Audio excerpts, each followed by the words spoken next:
जय हिंद, नमस्कार। देखो, ये प्रतिशत का लेक्चर नंबर 3 है। इसके पहले 2 लेक्चर ऑलरेडी हो चुके हैं, जिसमें कि बेसिक कॉन्सेप्ट सारा है। बहुत कुछ क्लियर हो जाएगा अगर आप लोग उसको देखते हैं, तो ज़रूर जाके देखिए।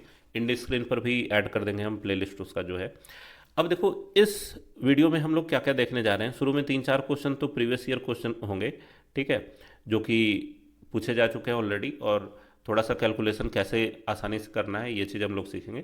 उसके बाद प्रतिशत का एक इम्पॉर्टेंट कॉन्सेप्ट आएगा, जो कि आपको प्रतिशत में तो हेल्पफुल है ही, लाभ हानि वगैरह, मिश्रण छूट, ठीक है, इन सब में भी काफ़ी ज़्यादा फायदेमंद है। जो क्षेत्रमिति के सवाल आते हैं उसमें भी वो कॉन्सेप्ट घुसा दिया जाता है, ठीक है। तो चलो शुरू करते हैं। तो देखो भाई, पहला क्वेश्चन क्या है। ए का 15% बी के 18% के बराबर है, तो बी का कितना प्रतिशत ए के 20% के बराबर होगा। अब देखो, सिंपल सा बात है। ए का 15% का मतलब गुना 15/100 बराबर बी का मतलब बी गुना 18/100, ये आपको दिया हुआ है। पूछा जा रहा है कि कितने प्रतिशत, बी का कितना प्रतिशत ए के 20% के बराबर है। अब देखो, यहाँ प्रतिशत है इस तरफ और इधर भी प्रतिशत है, तो इसको सीधे हम लोग खत्म कर सकते हैं। क्यों? क्योंकि ये बटा में 100 दोनों तरफ करते, इधर भी करते, उसके बाद भी तो ये कट के ख़त्म ही हो जाता। तो इतना लिख के और फिर काट देने से फ़ायदा नहीं है। जब दोनों तरफ प्रतिशत दिखे तो आप लोग काट लिया कीजिए। ये पहला बात हुआ जहाँ आप लोग थोड़ा समय बचा सकते हैं। अब इससे क्या नज़र आएगा भाई, ए बराबर बी गुना 18/15 नजर आएगा। ये 15 इस तरफ आ गया। अब ए का 20% करना है, तो कुछ और करने का जरूरत नहीं है, यहीं पे कर दो 20/100, ए गुना 20/100, है ना। ए का 20% हो गया। अब इधर 20/100 से गुना किए तो इधर भी करना पड़ेगा 20/100 से, ठीक है। अब ये बटा वाला 100 जो है ना, इसी को बचा के रखना है, क्योंकि यही फिर प्रतिशत का चिन्ह बनेगा। तो काट लो, 5 तिया 15, 5 चौका 20 और 3 छक 18, तो 6 चौका 24 आया। मतलब ए का 20% का मान क्या आ गया, ए का 20% का मान क्या आ गया, बी का 24%। हो गया आंसर, यही है ऑप्शन नंबर सी। तो आया बात समझ में किस तरीके से एग्जाम में सॉल्व करना है इसको। अब देखो, अगला क्वेश्चन क्या है। यदि 480 का 75%, देखो 480 का 75%। अब 75% को फिर 75/100 लिखोगे, फिर काटोगे। उससे अच्छा क्या है, हम लोग सीधा इसको क्या लिख सकते हैं, 3/4। आप लोग को पिछले वीडियोस में बताया, वो 75% का मान क्या होता है, 3/4 जोड़ 540 का x/100 बराबर में दिया हुआ है कितना, 603। अब देखो, इसको काटना बहुत आसान है। 4 से अगर 480 काटेंगे तो 120 बार में कटेगा, और 120 गुना 3 कितना होता है, 360। यहाँ देखो, जीरो से जीरो कट रहा है, तो हम लोग ये कह सकते हैं कि ये 360 उधर जाके कटेगा, और भी यहाँ कट रहा है। 2 से काट लो इसको 5 बार में, और 54 को 27 बार में, ठीक है। तो इधर क्या नजर आ रहा है, 27x/5 बराबर 603 में से 360 घटाना है, तो क्या घट के आएगा, 243। बस सिंपल सा ये निकल के आया कैलकुलेशन में। और 243, देखो 4 और 3 7 और 2 9 हो रहा है, तो इधर भी 9 से कटने वाला है, 9 तिया 27, और 9 से 243 को काटोगे तो कितना आएगा भाई, 9 दूना 18 और 9 सते 63, और 3 से काटोगे 27 को तो 9 निकल के आएगा। एक्स का मान क्या हो गया, 5 गुना 9 45, ये हो गया इसका आंसर, ऑप्शन नंबर डी। तो आए बात समझ में। तो भाई अगला क्वेश्चन ये बताओ, यदि ए का 5% प्लस बी का 4%, ये है, ठीक है, जो भी है, बहुत लंबा चौड़ा कुछ दिया हुआ है। तो देखो, इसको हम लोग किस तरीके से देख सकते हैं, ध्यान दीजिए। पहले इस क्वेश्चन को देखो, थोड़ा सा बड़ा कर लिया, कि इस तरफ भी प्रतिशत है और उस तरफ भी प्रतिशत है, दोनों तरफ प्रतिशत कॉमन में आ रहा है। तो अभी अभी बताया था आप लोगों को कि अगर दोनों तरफ प्रतिशत कॉमन दिख रहा हो तो उसको निकाल के हटा लो, ठीक है। जैसे थोड़ा सा लिख के भी आप लोग को बता देते हैं,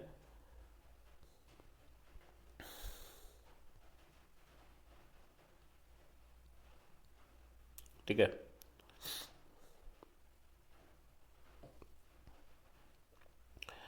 देखो, इस क्वेश्चन को हम लोग किस तरीके से बनाएंगे। इसको लिखा जा सकता है, ए का 5%, है ना, प्लस बी का 4%। तो दोनों में प्रतिशत है, बटा में 100 आएगा, तो वो कॉमन भी तो हो सकता है। मतलब ये टोटल का प्रतिशत बाहर निकाल सकते हैं हम लोग, लिखने का जरूरत नहीं है, आप सीधे इसको मन में सोच सकते हैं कि प्रतिशत बाहर निकल रहा है, ए का 6% प्लस बी का 8%, और प्रतिशत बाहर निकल रहा है। तो कहने का मतलब ये है, जब प्रतिशत कॉमन है तो इसको लिखने का जरूरत ही कहाँ है, ये तो कट के खत्म हो जाने वाला है। तो ये काम आप लोग को करना है। मतलब इस तरफ क्या नजर आया, का मतलब होता है गुना, 5A प्लस 4B, और ये 3 इधर आके अगर गुना होगा तो 5 तिया 15A प्लस 4 तिया 12B बराबर, उस तरफ 2 अगर गुना होगा दोनों में तो 6 दूना 12A प्लस 8 दूना 16B। ठीक है, अब ये a इधर आके घटेगा तो 15A घटाओ 12A हो गया 3A बराबर, ये 12 भी दूसरी तरफ जाके घटेगा तो 16B में से 12 भी घटेगा तो 4B। अब a बटा b का मान पूछा जा रहा है तो 4/3 हो गया। आंसर कौन सा है, ऑप्शन नंबर बी। ठीक है, तो आया बात समझ में। अब देखो हम लोग क्या कॉन्सेप्ट सीखने जा रहे हैं। अब देखो यहाँ पे ये अनुपात निकल के आया, प्रतिशत से अनुपात निकल के आया। देखो मेरा मानना ये है, ये जो प्रतिशत का जो चैप्टर है और अनुपात का जो चैप्टर है, इसको चैप्टर कहना ही नहीं चाहिए। ये वास्तव में चैप्टर नहीं, चाबी है। जो जिसको प्रतिशत और अनुपात क्लियर नहीं होगा उसका लाभ हानि गलत होगा, छूट नहीं बनेगा, मिश्रण का सवाल नहीं बनेगा। जो क्षेत्रमिति में क्वेश्चन दे दिए जाते हैं कि भुजा इतने प्रतिशत बढ़ा दी जा रही है, घटा दी जा रही है, लंबाई चौड़ाई का अनुपात दे दिया जाता है, वो नहीं बनेगा। आयु संबंधी प्रश्न नहीं बनेंगे अगर अनुपात क्लियर नहीं होगा। तो प्रतिशत और अनुपात चैप्टर नहीं है, वो चाबी है। जैसे गिनती पहाड़ा समझना जरूरी होता है ना, याद रखना जरूरी होता है, उसके बिना गणित का कुछ नहीं हो सकता। वैसे ही प्रतिशत अनुपात अगर क्लियर नहीं हो तो अंक गणित किसी का ठीक हो ही नहीं सकता किसी भी हालत में। लाभ हानि एक चैप्टर है, जिसका लाभ हानि खराब होगा वो लाभ हानि के क्वेश्चन नहीं कर पाएगा, उससे उसके दूसरे चैप्टर पे असर नहीं पड़ेगा कि चाल और दूरी नहीं बन रहा। ठीक है, आयु संबंधी प्रश्न नहीं बन रहा। बात समझ रहे हो। तो ये चीज़ इंपॉर्टेंट है, इसलिए प्रतिशत और अनुपात को बहुत अच्छे से पढ़ना चाहिए, और अगर पढ़ रखा हो तो भी बहुत गहराई से उसको समझना चाहिए। ठीक है, ताकि हर तरह के क्वेश्चन में उसको अप्लाई कर सके, प्रतिशत से अनुपात में बदल सके, अनुपात से प्रतिशत में बदल सकें, है ना। जहाँ जैसा ज़रूरत हो वैसा हम लोग यूज़ कर सकें।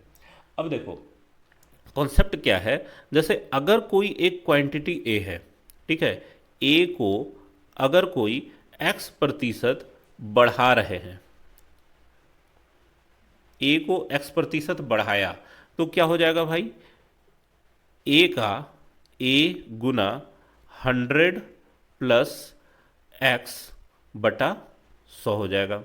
और अगर x% घटाया, अगर मान लो x% घटाया, तब a गुना 100 माइनस x बटा 100 हो जाएगा।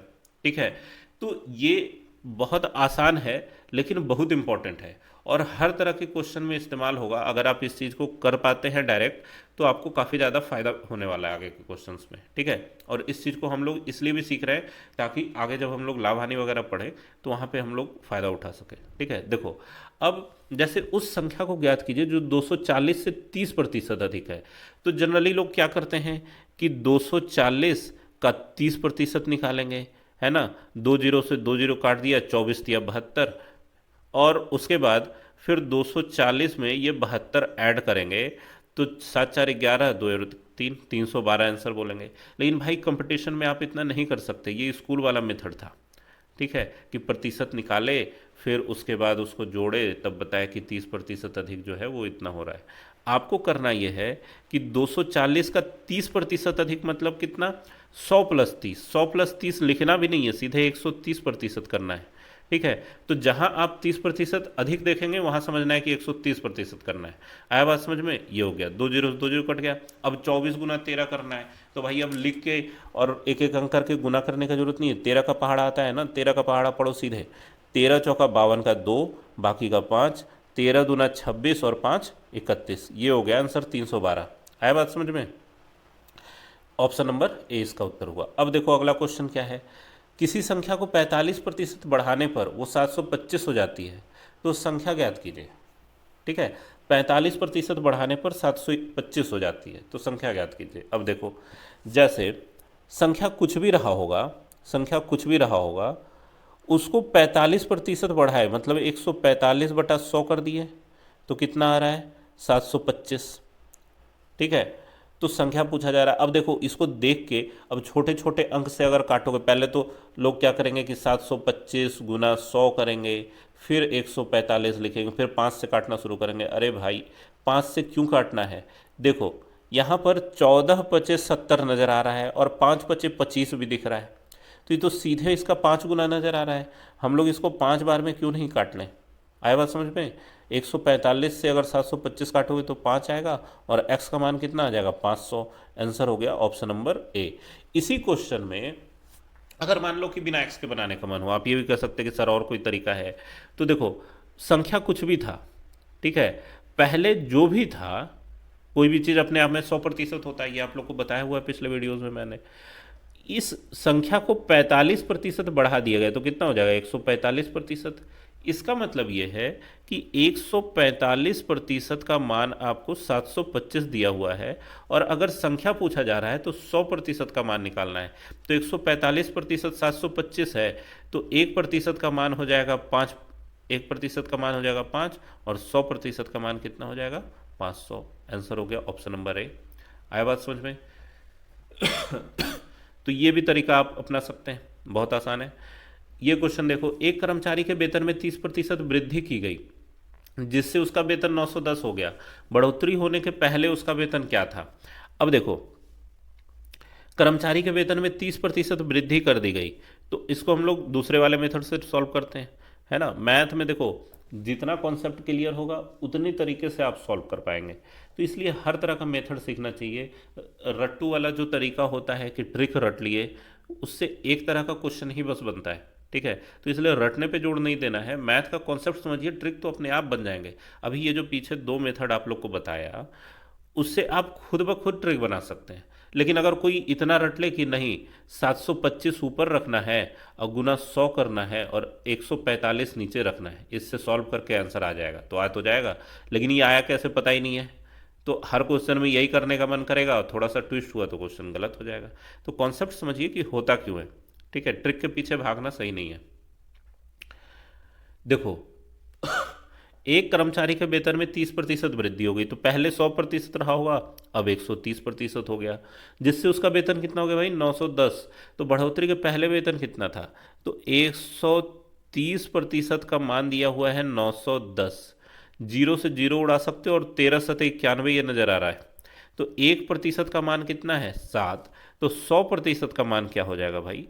100% का मान हो जाएगा, बताओ, 700। आंसर हो गया ऑप्शन नंबर सी। आया बात समझ में? अच्छा, इसी क्वेश्चन में अगर हम लोग थोड़ा सा चेंज कर दें, यहाँ वृद्धि के बदले बोल दें कि 30% कमी, ठीक है, वेतन में 30% कमी कर दी गई जिससे उसका वेतन 910 हो गया। तब वेतन क्या था? तो उस स्थिति में क्या होगा? कमी अगर कर दी जा रही है, तब फिर पहले अगर वेतन रहा होगा 100%, तो अब हो जा रहा है 70%, और 70% उसका वेतन हो गया तो कितना हो गया? जिससे उसका वेतन 910 हो गया।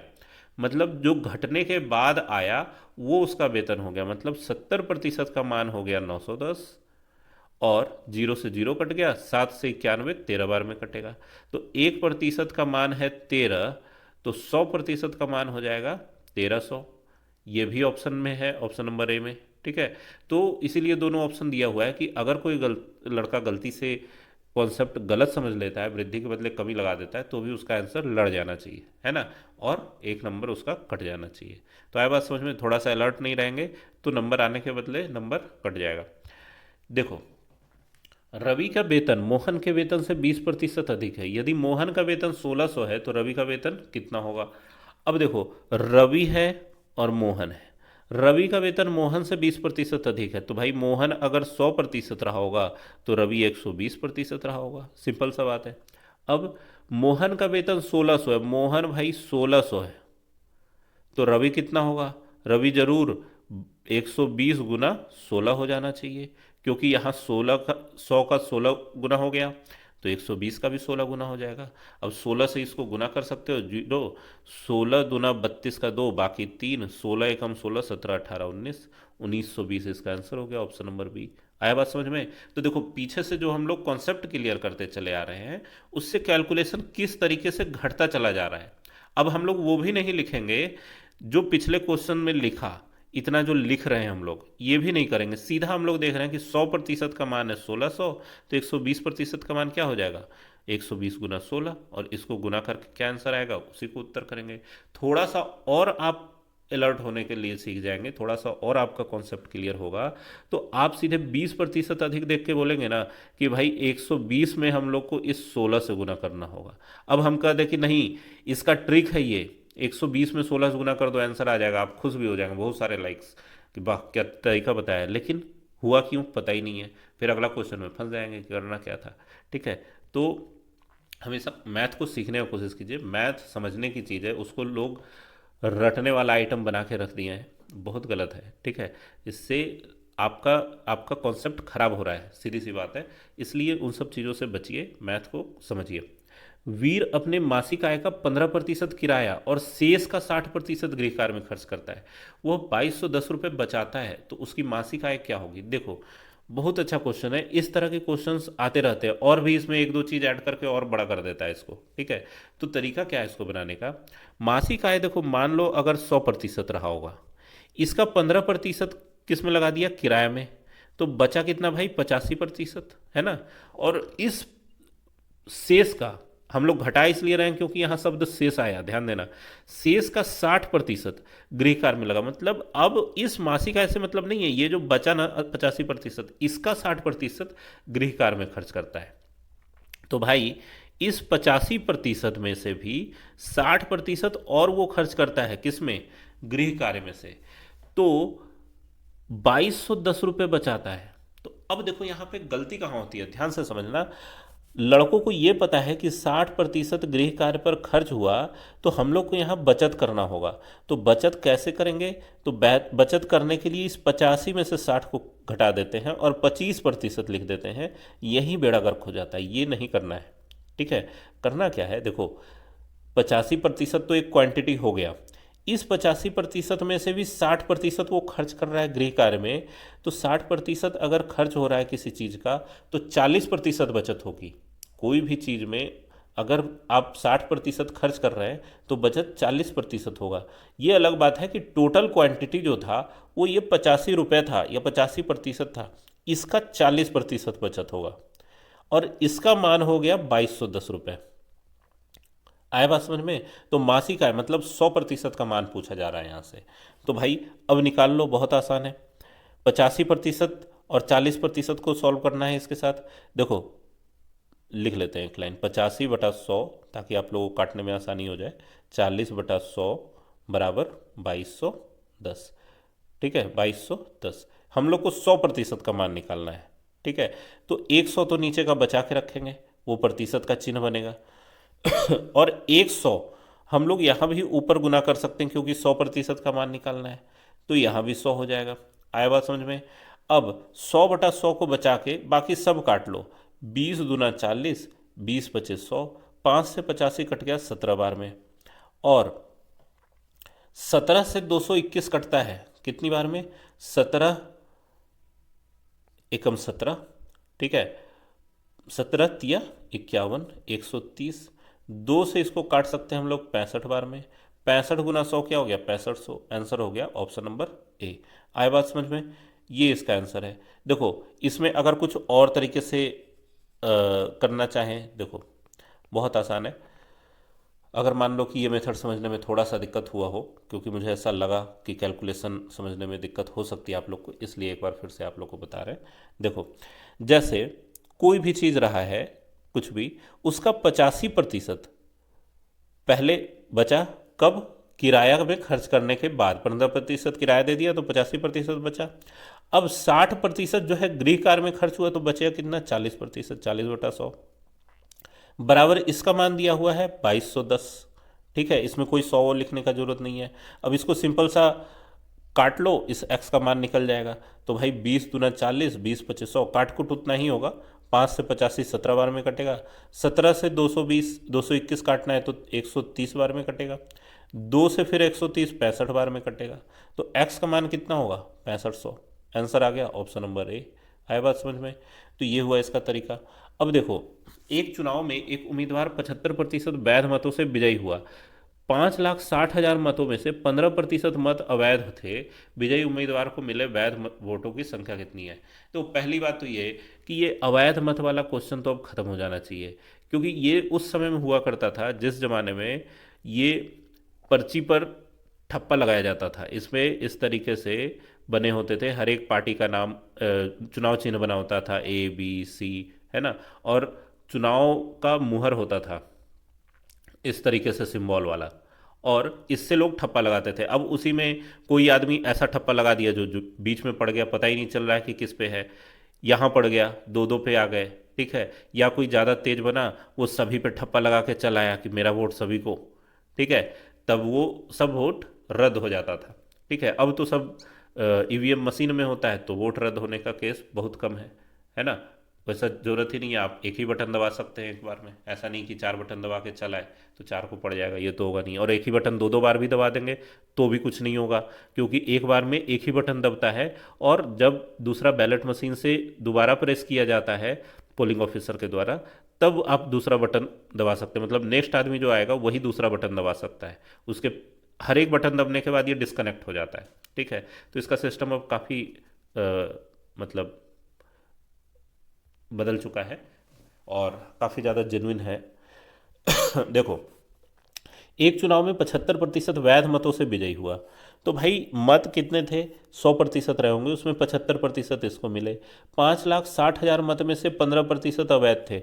अब देखो, टोटल मत कितने थे? 5,60,000, इसमें से 15% मत थे अवैध, तो बचे कितने? 85%, 85/100। और जीतने वाले को कितना मिल रहा है? 75% वोट, तो इसका भी 75/100 होगा। ठीक है, तो विजयी उम्मीदवार को मिले वैध वोटों की संख्या कितनी होगी? तो ये अभी हम लोग कैलकुलेट करेंगे, वही आंसर होगा। देखो, 2 और 2 से 4 जीरो यहाँ तो कट गया। अब देखो, 56, 85 और 75 को गुना करना बहुत टफ काम है ना।